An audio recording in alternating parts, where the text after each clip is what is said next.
Roma Wines present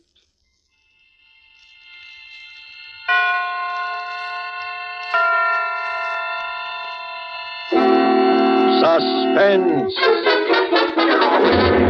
Tonight, Actor's Blood, written and told to us by Ben Hecht and starring Frederick March. Suspense is presented for your enjoyment by Roma Wines. That's R-O-M-A, Roma Wines. Those excellent California wines that can add so much pleasantness to the way you live, to your happiness in entertaining guests, to your enjoyment of everyday meals. Yes, right now a glassful would be very pleasant, as Roma Wines bring you Suspense. This is the Man in Black, here for the Roma Wine Company of Fresno, California, to raise the curtain on a presentation unique in these weekly half hours of suspense.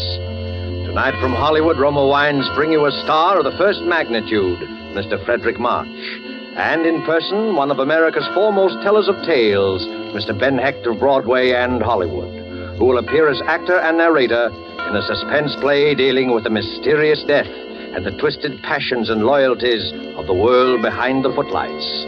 And so with Actor's Blood, and with the performance of Frederick March, supported by Ben Hecht, from whom we will hear the narrative in the author's own words, we again hope to keep you in suspense.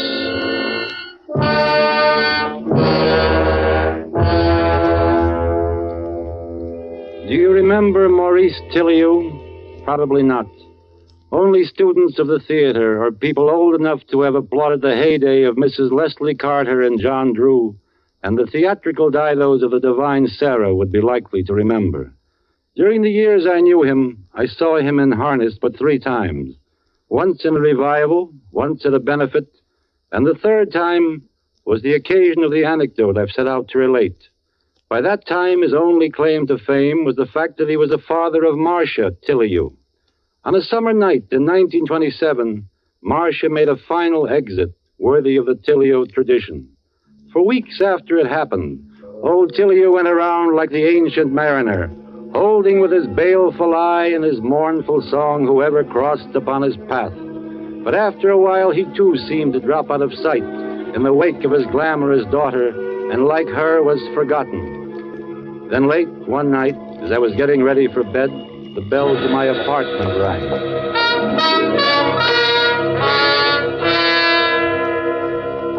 Ben, I come with a message from the dead.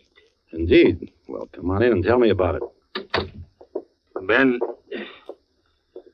do you believe in ghosts? I've got nothing against them. Good.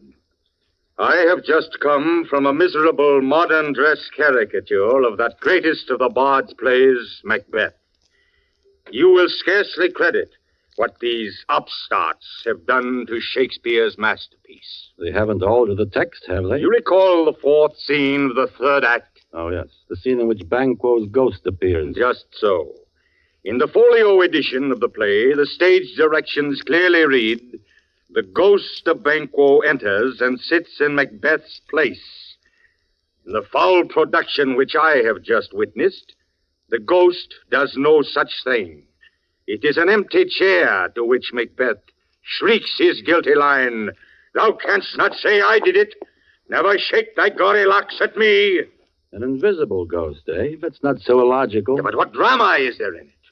How can we feel Macbeth's terror if it's an empty stool at which he shouts, "Avaunt and quit my sight! Let the earth hide thee! Thy bones are marrowless, thy blood is cold. Thou hast no speculation in those eyes which thou dost glare with." The way you read those lines, sir, I have no trouble seeing this ghost. Thank you. Now listen. I am going to produce that scene in modern dress.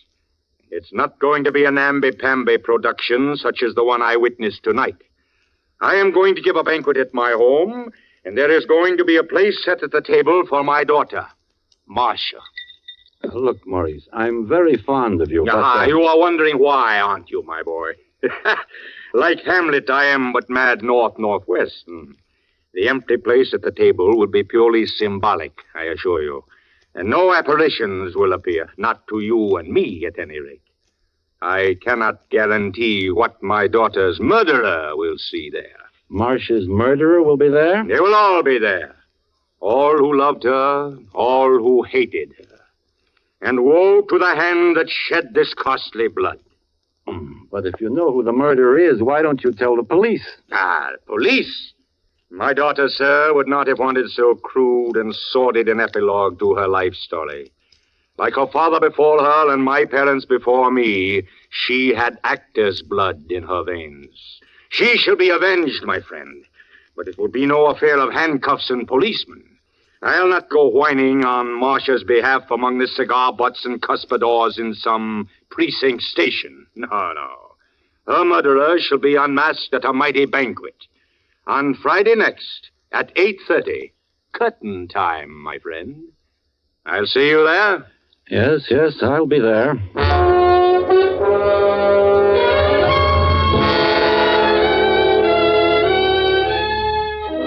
With Ben Hecht in person as the narrator of his own story, and with Frederick March as star, you have heard the prologue to Actor's Blood, tonight's tale of Suspense.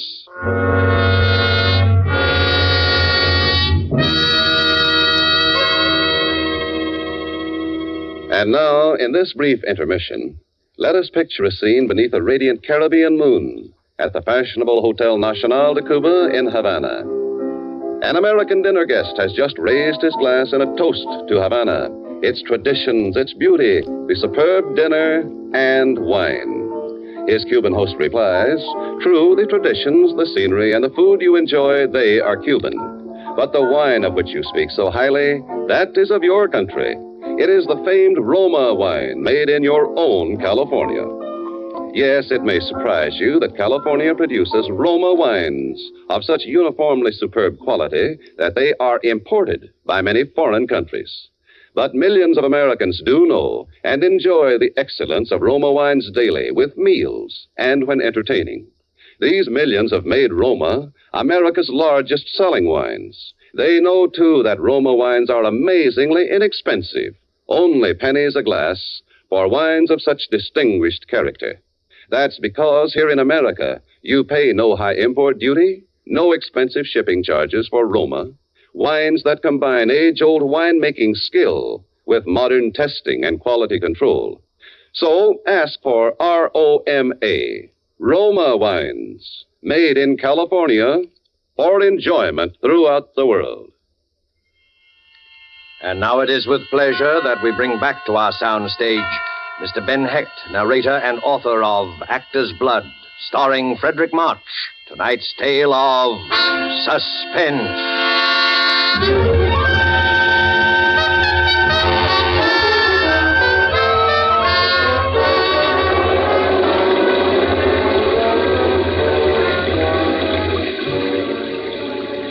It rained on that Friday night. Thunder rolled in the sky. And the streets were full of that picnic-like confusion which storm brings to the city. Waiting under the hotel awning for a taxi, I turned over in my mind the strange invitation that had brought me out into this wild and stormy night. I was rather thrilled at the prospect of old Tiliou's dinner, for his intention was plain: to assemble a company of suspects in the murder of his daughter, Marcia, and he was obviously going to climax the evening by some formal accusation of guilt.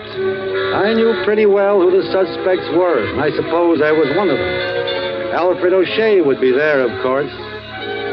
Alfred O'Shea, the man who had written Marcia Tiliou's first successful play and their last. Broadway had its own private joke about the title of the last. It was called Forgotten Lady. It was after the final curtain of the last performance of Forgotten Lady that Alfred O'Shea chose to tell her. Marcia told the story at the time as a joke on herself. Hello, Marcia. Oh, why, darling, you waited for me in my dressing room. Like old times, I'm touched. Really touched. Look, sweetheart, you're off stage now, so cut the Bernhardt. You know why I'm here. I do? All right, I'll say it again. I'll say it for the last time. I want a divorce. I want to marry Rena Kratznoff. I want to marry Rena Kratznoff. Oh, it's such a bad line. And from such a great playwright. No, dear Alfred. Not for her.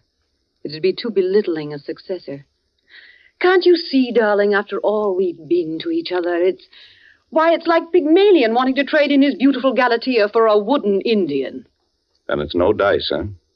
No dice, Alfred. No divorce. Not as long as I live. Now, be a darling and help me out of this dress. Okay, Marcia, you've just made your own bargain. You can come out from behind that screen now, Father. How did you know I was there? Your asthma, darling. I'm glad you're here, even if you are a perfectly fiendish old eavesdropper. Here, you can unhook me since that swine refused. I warned you against marrying that jackanapes of a playwright, Marcia. Oh, Father, you're saying I told you so. What I really wanted was to weep on your shoulder. Ouch! I'm sorry. Look here, Marcia. What are you going to do about this career of Now, yours? darling, please don't go into that old routine about my being the last scion of the royal family of the American theater. I'm nothing but a combination of your name and a playwright who specializes in shallow, brittle female leads that enable me to get applause by simply acting myself. Marcia, I won't allow you to speak this way about yourself. You're a great artist. Oh. You've taken your place in the great tradition of the stage beside the immortal figures of Rachel, Siddons, Bernhardt, and Modjeska. Marcia, let O'Shea go. He was never worthy of you. Play Juliet next season. Show them you don't need a fashionable playwright and tailor-made parts to succeed. Show them you have actor's blood. Actor's blood! Actor's blood! I'm sick of hearing about it. Just because you and Mother thought it was cute to stick me out there behind the footlights at the age of 5. Because you never had any real life. You didn't see any reason why your daughter should have. I'm supposed to have actor's blood. All right. I'm only thinking of you, Marcia. Only of you. But that O'Shea is a hot-headed Irishman. He came very near to threatening your life when you refused to do as he asked. Good. I wish he would kill me. I'm sick of the whole rotten business.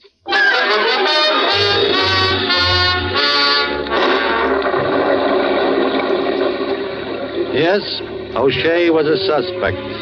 He would be at old Tilliou's dinner. He would be seated across the table from the empty chair. And would he see a Banquo's ghost of Marcia Tilliou? But O'Shea would be in a goodly company of suspects. Fritz von Klauber would be there, for sure. Fritz von Klauber. Not a man I should have liked to have as an enemy, that. Abnormally sensitive to insult, von Klauber was possessed also of an impenetrable Prussian stupidity. His first American production was a play called Jubilee for Spring, and Marcia Tilliou starred in it. It was the most sensational flop of the Broadway season. After the first night performance in the 21 Club, Marcia held her own private autopsy on von Klauber's dead turkey. You see, darlings, Mr. von Klauber, my esteemed producer, loves his turkey farm so much, he sometimes forgets he's on Broadway. Terrific, Marcia. How about that for my column? Sure, Walter. Anything at all. It's all yours exclusively. Marcia, shh. Von Klauber. He's over there at the next table. He's heard every word. Good. Let him hear. He's going to hear from me in the morning anyway when I start looking for a new producer. Go ahead, my sweet Marcia. Go ahead. Rag me in public. I could kill you for this. Do you hear me? I could kill you. Oh, you could, darling. Well, if my beloved husband doesn't do me in as he keeps threatening to do, perhaps I'll ask you to oblige. I may yet be spared the nuisance of doing the job myself. Marcia, I forbid you to talk like this. Sorry, Father. Must be the actor's blood cropping up again.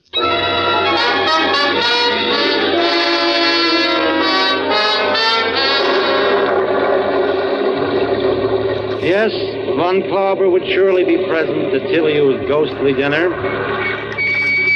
As I got into the taxi and gave the driver Tilliou's address, my mind was still turning upon the terrible question, who killed Marcia Tilliou? Third on my list of suspects was a character named Maurice Stein.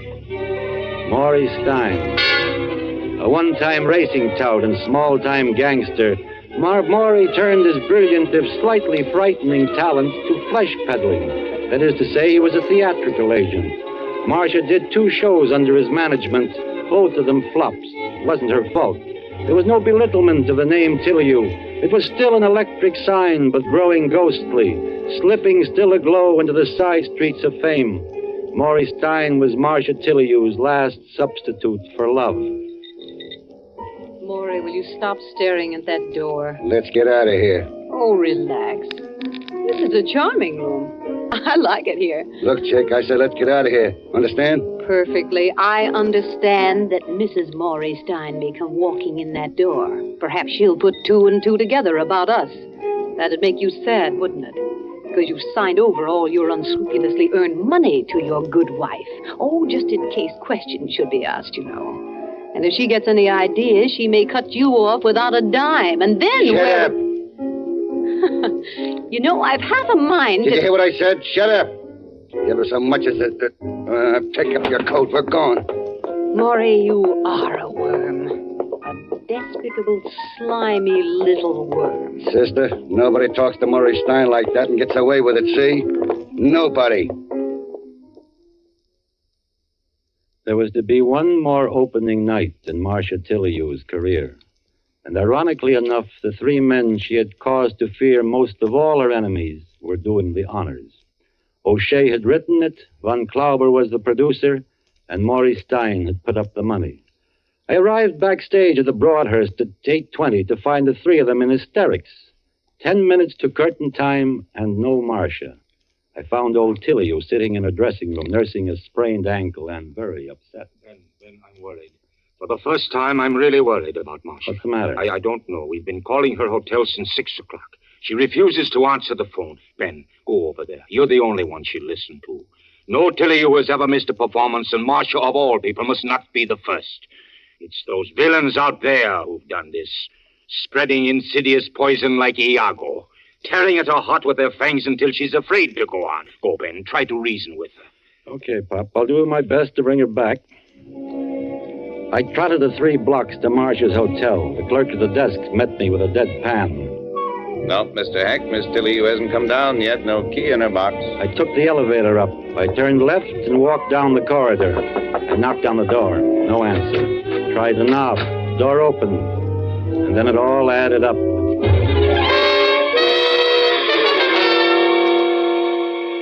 Yes, it added up to a gaudy room in shambles, mirrors smashed, perfume bottles shattered. The portrait of Marcia is Pierrette, cut to ribbons. And finally it added up to Marcia herself, cold and white and terribly beautiful, lying there on the bed with 3 round bullet holes in a neat triangle just over the heart. There was no mistaking it. Marcia Tillyu was dead, murdered.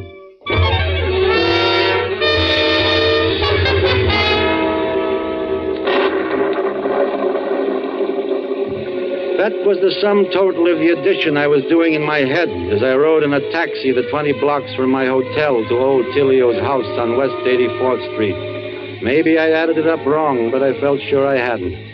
I was even more certain when I saw old Tillyu standing there at the head of the table to greet the guests he had assembled on the promise of revealing the identity of Marcia's murderer. Promptly at 8:30, he made his entrance. He had brought a stranger into the room with him. Thank you. Thank you, all of you, for waiting so patiently. I trust you found your mutual company not too tiresome. I should like to introduce my guest of honor. May I present Mr. Carl Schuttler of the District Attorney's Office. Now, if you will all be seated, the place cards are plainly marked. Please do not disarrange them. Thank you, Alfred. I see one short. And who, may I ask, is that empty place for? Banquo's ghost? That, my dear Mr. Von Klauber, is for a beloved guest known to all of you. Beloved guest, huh? Well, let's see now. Well, hey, listen to this. This seat has indeed been reserved for one known to all of us. Who is it? It's been reserved for Marcia Tillyu. Oh, please, I'd like to change my place. Come on, sit down, Rita. Marcia was never... She was too sensible to play ghosts. I am an old actor. With the audience seated and the curtain up, I find it hard to wait. Art is long, but time is fleeting. And there is one who bids me speak. Love, hear thou. How desolate the heart is ever calling, ever unanswered, and the dark rain falling, then as now. You are wondering if I really believe my daughter Marcia is present in this galaxy of her friends. It may be the wandering wits of an old man, but I see her sitting there, tragic and beautiful. About her the sound of rain and of sweet bells jangling out of tune. Forgive me. You have not come here tonight to hear a doting father spread his miseries before you, but for a sterner business, which from your courtesy, your attentiveness, I feel sure you have guessed. Mr. Schuttler asked me to tell him this matter privately, but I refuse. For you are all her friends, her honorable friends, and I wanted you present. Who killed my daughter? Who took her life? There's the question. I have the answer. Yes, Mr. Schuttler, the murderer is here. He sits here among us now at my table. Shall I lock the door now, Mr. Tilly? Yes, lock the door. Lock it tight. Leave no chance for escape. Ha! It's too late now. No power in heaven or earth can save him. All right, Mr. Tilly, the door's locked. My friends, is this not like a play? Your face is waiting for the name of Iscariot, the Judas. That's it. Clear your throat. Spit it, squirm. Look about you. Who knows? The villain may be right beside you. And who knows but that you may be his next victim. Mr. Tilly... I keep my promise, Mr. Schuttler.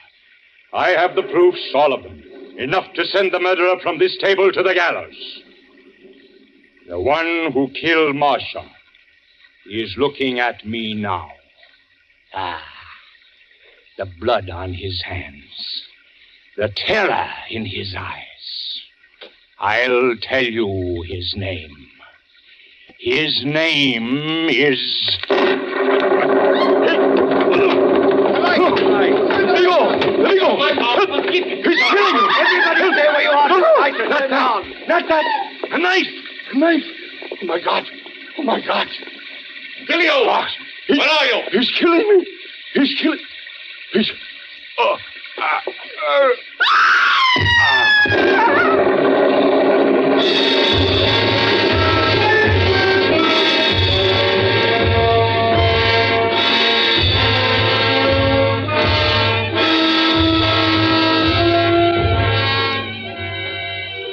A dagger handle protruded from old Tiliu's crimson shirt front. His eyes were closed. We carried him into the next room and waited outside while the doctor worked over him.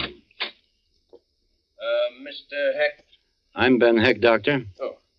Will you come in, please? He's asking for you. Doctor, is he... The knife pierced the heart. He hasn't much longer.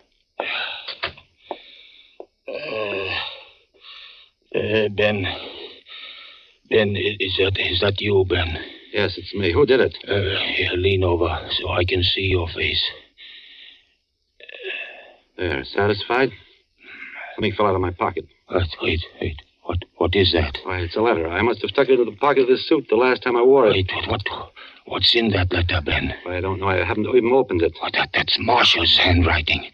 A letter from the dead. Open it, Ben. Read it to me. Look, you mustn't excite yourself. When was that letter mailed? It's postmarked the 10th. It must have been the day before Read the letter, Ben. All right. What does it say, Ben? Read it. Why, it says, Dear Ben, this is to remind you of the opening at the Broadhurst tonight. I hope you will be there because I sincerely believe that this is one of the greatest roles I have ever played, and I'm so anxious to make good in it because of Father's faith in me. She cared. She really cared. What I thought. Sure she did. She'd have been proud of your performance in there this evening, too, Pop. You were great. Thank you, Ben. Thank you. Doctor! Oh, yes, what? Oh. Well, that's that. He was quite an actor in his day, wasn't he? Yes, quite an actor. How is he doing? Huh? What did he say? Did he say anything? He's dead. I've got a letter here that will explain everything. It's a pity I didn't find it sooner. I haven't had this dinner suit on since the night of Marcia's opening. It fell out of my pocket when I leaned over the bed in there. It was written by Marcia Tillyu, the day she died. It says, Ben, I'm bored, tired, hurt, sick, full of nasty things. I'd stay a while longer, but death seems easier and simpler than life. What are a few pills more or less to one who has swallowed so much? Take care of Father. He liked you the best for the last time, Marcia. Suicide. It's a suicide note. But what about the bullets? Can't you guess? The old man worshipped her. She was his star. But stars don't commit suicide. Only failures do that. So he fired 3 bullets into her dead body, slashed the painting, and wrecked the place to make it look like a crime of passion. He must have been mad as a hatter. Oh, he was sane. I think he really saw her as murdered by all of us, her so-called friends who had let her down when she needed them most. Do you realize that old barnstormer was playing his death scene from the moment he came into this room tonight? He'd rehearsed it in his bedroom for days, sharpening away at Macbeth's old toad stabber. He had his lines down pat. He staged his elaborate scene this evening and killed himself in such a way that we'd all be raked over the coals, not only for Marcia's murder, but for his own as well. Well, it was a lovely piece of old-fashioned miming, but as fruitless a drama as I ever had the misfortune to witness. You're right, O'Shea. The plot was full of holes. We could have helped him a lot with the construction, but it was a great last night.